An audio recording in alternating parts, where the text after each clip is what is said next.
Oi, tudo bom? O que vamos fazer nessa videoaula é aprofundar na primeira parte de Podes Faltar Não Falar, de Gayatri Chakraborty Spivak.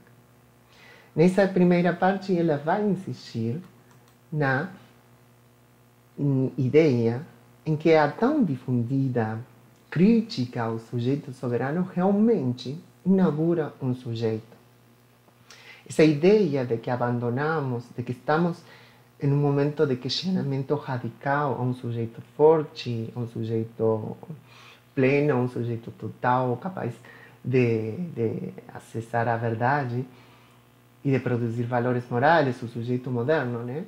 Autônomo, na verdade, não tem resolvido todos os problemas e o sujeito termina entrando pela porta de trás, vamos dizer.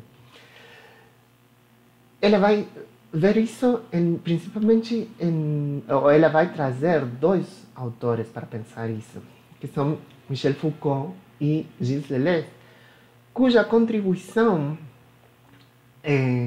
na filosofia contemporânea teve a ver, de fato, com declarar a heterogeneidade de redes de poder, desejo e interesse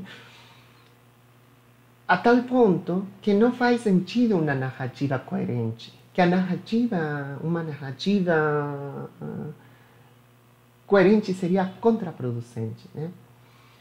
E, de fato, a tarefa da intelectual seria conseguir recuperar o discurso do outro, revelar o discurso do outro, da outra, que estão aí constituindo a voz do sujeito, de um sujeito presuntamente soberano e autônomo. Agora ela vai dizer, nesse estudo que ela faz da conversa entre Michel Foucault e Gilles Deleuze, que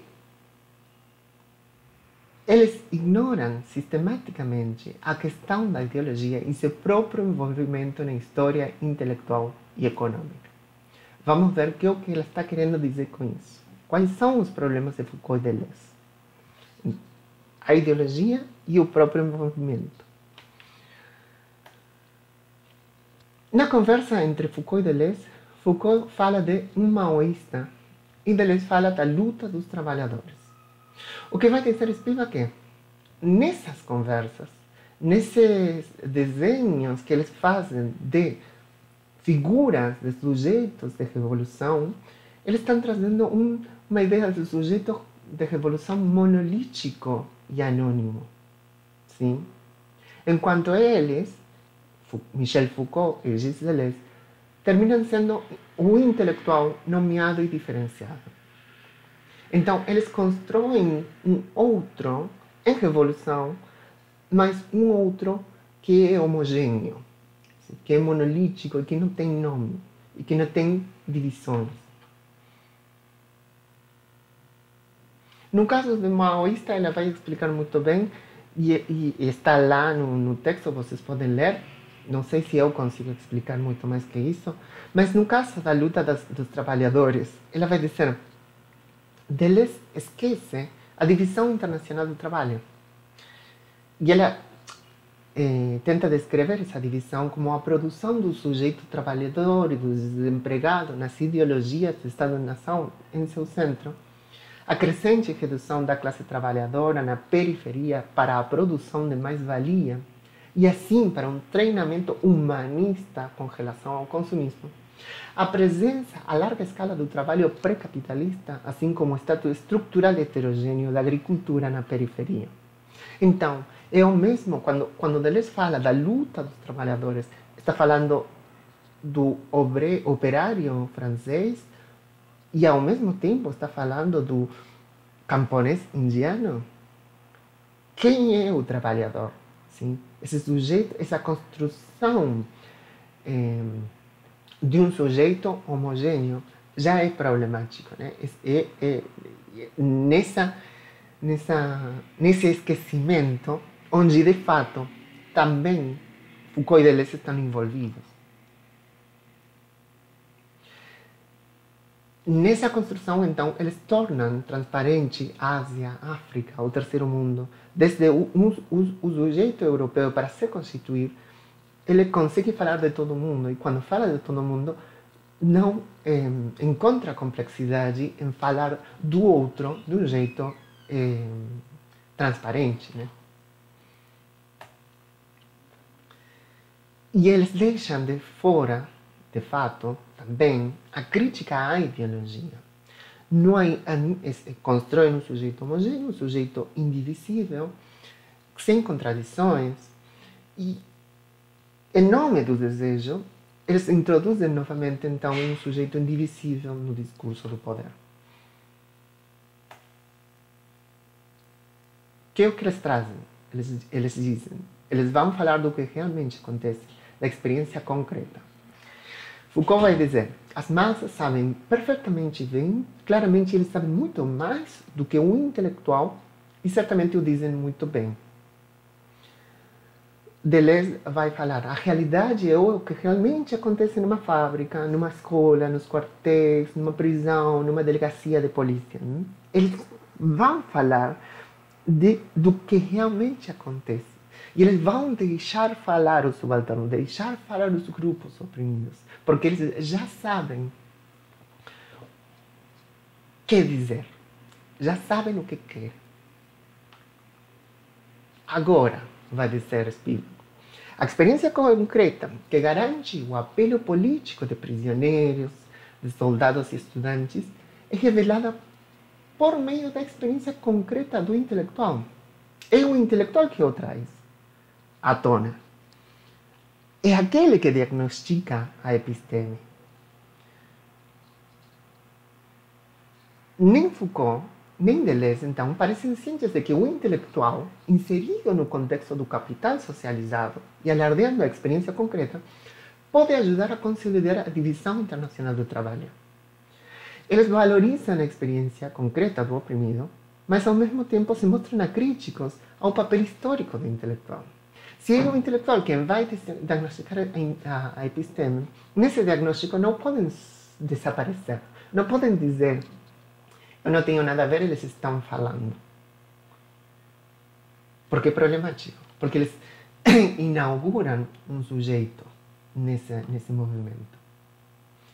Eles trazem então uma banalidade, umas listas produzidas banalmente, nas quais nomeiam subalternos politicamente perspicazes e capazes de autoconhecimento. Sim? Eles conseguem, eles sabem muito bem. Né? Mas ao representá-los, os intelectuais representam a si mesmos como sendo transparentes, como capazes, como sem colocar filtros. Sim? Eles não colocam filtros à voz subalterna. O que vai dizer Spivak é que esse não colocar filtros é uma representação de si mesmos. Em que sentido representação? Porque o problema está em que Deleuze, por exemplo, num momento da conversa vai falar não há representação. Mas ele vai dizer, Marx diferenciava entre vertreten, em sentido político, quer dizer, falar por outros, por outras, e darstellen, em sentido estético, filosófico, em como se representa numa pintura, numa cena de teatro. Né? Então, eles, negando um primeiro sentido de vertreten, de político, de colocar, de falar por outros, na verdade eles estão se representando a si mesmos, a si mesmos, como transparentes, como sem filtros. Isso por um lado. A distinção entre representações, entre sentidos de representações que, embora se vinculam, não conseguem, não é o mesmo e que a diferenciação é produtiva, vai dizer. E por outro lado, que eles esquecem a crítica à ideologia. Um sujeito sem divisões. E ela vai trazer a proposta também outra vez a Marx. Ele diferenciava. Na medida em que milhões de famílias vivem sob condições econômicas de existência que distinguem seu modo de vida, eles formam uma classe. Na medida em que a identidade de seus interesses não consegue produzir um sentimento de comunidade, eles não formam uma classe. Sim? Então, desejo e interesse não sempre coincidem. E é bom para a Spivak ter essa diferenciação. E, de fato, essa diferenciação, o europeu vai olhar no próprio europeu, mas não encontra no grupo oprimido. No grupo oprimido, ele sabe o que ele quer.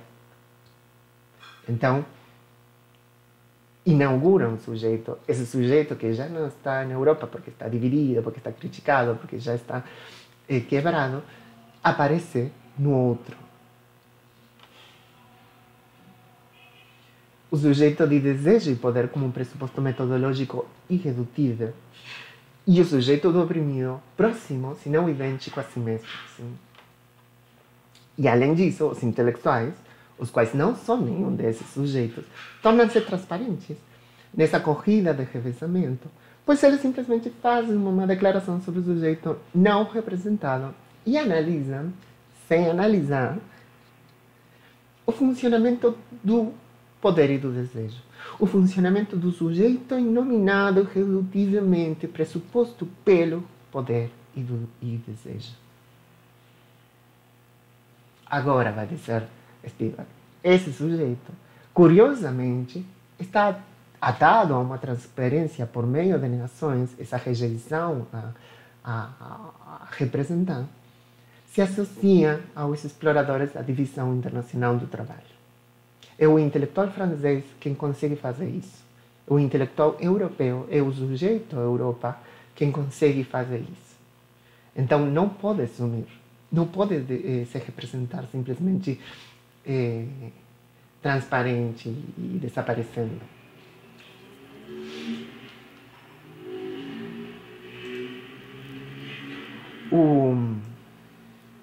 Então é isso, né? Um sujeito que tem ideologia, um sujeito dividido, e que é importante que saibamos isso, e uma representação do intelectual nessa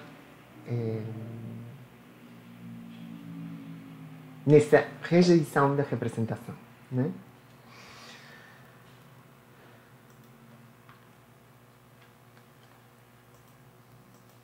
Então, qual é a crítica de Spivak ao sujeito outro que constroem Foucault e Deleuze? Qual é a crítica, o lugar de Spivak ao lugar do intelectual, da intelectual nas propostas de Foucault e Deleuze? Como colaboram as ideias de Marx sobre a representação e sobre um sujeito dividido deslocado para resolver os problemas que encontra Spivak em Foucault e Deleuze?